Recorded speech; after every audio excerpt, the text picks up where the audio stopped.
Under the Banner of Heaven is an American true crime drama television miniseries created by Dustin Lance Black, based on the nonfiction book of the same name by Jon Krakauer. It premiered on April 28, 2022 on FX on Hulu.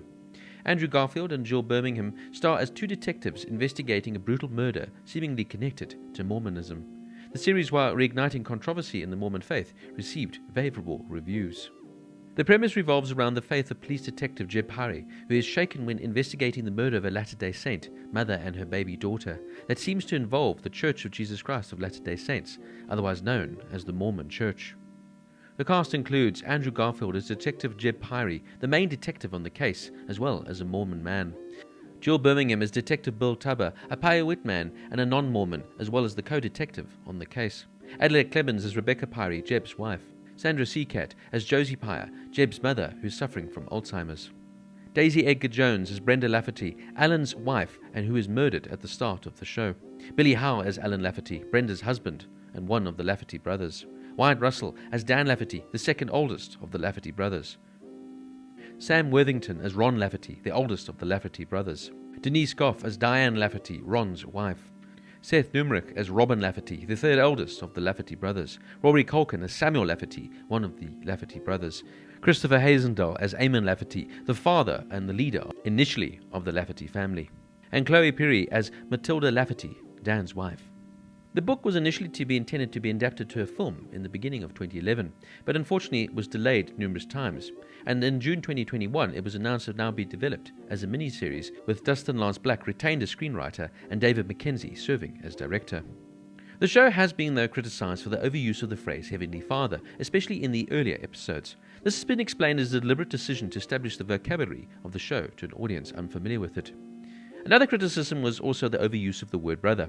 Everyone in the show calls each other brother or sister, and while that does happen in Utah, especially in the 80s, especially in small towns, Lindsay Hansen Park, a consultant on the show, admitted that they had done this on purpose, as it was a way of communicating that this is an insular community where everybody's a member of this organization. To someone who has no outside interaction with Mormonism, this is a way of conveying this message. Patrick Q. Mason, an American historian specializing in the study of Latter-day Saint movement, pointed out that this is the most recent entry in the long history of American media portrayals of Mormons as inherently violent. McKay Coppins, a Mormon journalist, stated in an article in The Atlantic that the series demonizes Mormons and misrepresents the faith. He said no one involved in the show felt compelled to check the customary boxes Hollywood creators have been trained to check in an area of exclusiveness and representation. Black did not hire any practicing Mormons to write or consult. Lindsay Hansen Park, who worked as a consultant on the show, who herself is an American Mormonist feminist blogger, podcaster, and executive director of the Salt Lake City-based nonprofit Sunstone Education Foundation, later replied that a number of faithful Mormons provided input onto the show's creation, but none of them were hired as consultants by the show's creators. Now, for me, Under the Banner of Heaven is a fascinating insight, firstly into the real-life crime story of the Lafferty brothers, but also a brilliant insight into the complicated and mysterious Mormon Church and its history. It's fundamentally a procedural detective story, but it's enriched by a thoughtfully grappling story of personal faith and where do you belong within it. Garfield is absolutely magnificent here as Detective Pyrie, and he carries the show with a detailed, layered, nuanced performance, and once again shows his ability to adapt to any role he's given. In saying that, though, the rest of the cast are also just as excellent. Daisy Edgar Jones, fresh off her amazing performance in Normal People, delivers a delicate and intricate performance as Brenda, the victim of Ron and Dan's horrific murder of her. She is an outspoken woman in what is usually a subjugated church where women have to play a particular role within it. The performance of the whole Lafferty family is exceptional, if not downright, frankly, just scary, as you see their descent into madness, using the church as a foil to hide behind.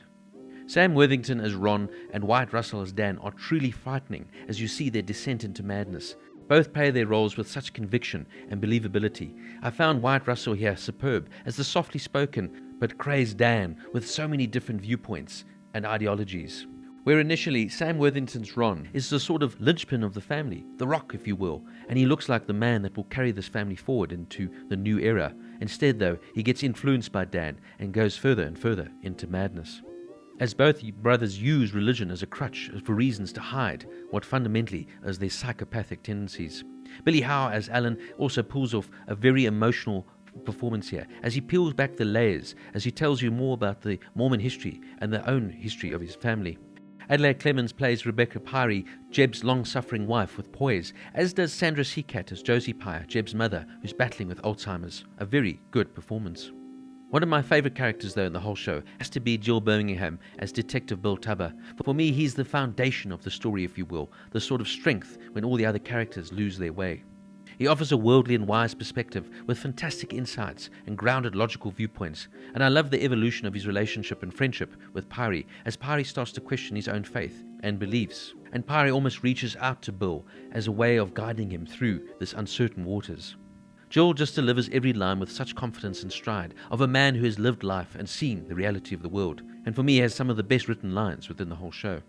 I also particularly loved the look back at history of the foundations of the Mormon Church, from the complex figures like Joseph Smith, its founder, to one of the more influential leaders, and controversial too, Brigham Young. For me, it really gives the religion a perspective. You now see its foundations, its past, its history, and why it has become the church it has become today within Utah, and how they were subjugated, and how they were ostracized by communities for being different, and how they, of course, then turned to violence themselves and worked on the principle of attack is the best form of defense. This show is both enlightening and harrowing, and the show takes you on a journey of the darkest and oddest places of fundamentalism within religion. It's an incredibly intense series, and each episode leaves you feeling somewhat drained as the heavy subject matter takes a toll on you, but not in a bad way, just in a case of you have to listen carefully and are really taken on this ride. Unfortunately, like so many religions, it's not so much the text that's the problem, it's the way it's practiced and the way the people in power abuse this, and almost use it as an excuse to get what they want, which is fundamentally power.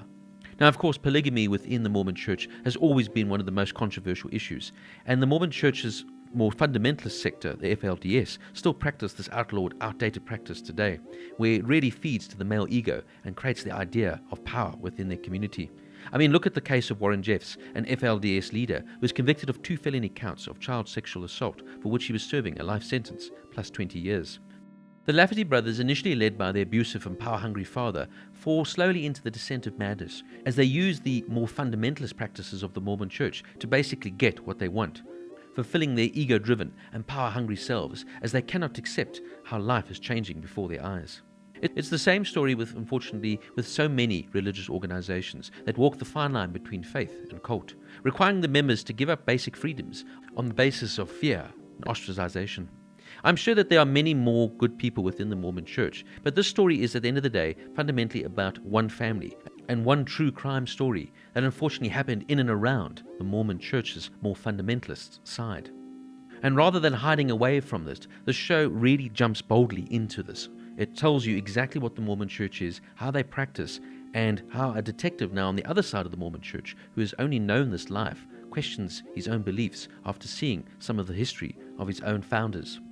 Now, maybe to a lot of people this won't be a fair look at the Mormon Church. There are many aspects to this church, of course, but like I said, this show is about this murder and about the Lafferty family and what inspired them to go to these lengths. Fundamentally, though, these two men were psychopaths hiding behind the guise of religion. In saying that, the show does speak to the wider, more complex aspects of the Mormon Church and some of its maybe outdated practices in a modern world. This is an incredibly hard-hitting show, well acted, with incredible, fascinating insight into this fantastically complex church that exists to this day. Thought-provoking and harrowing, this is a show that will stay with you long after watching and leave you with many questions to some unanswered truths.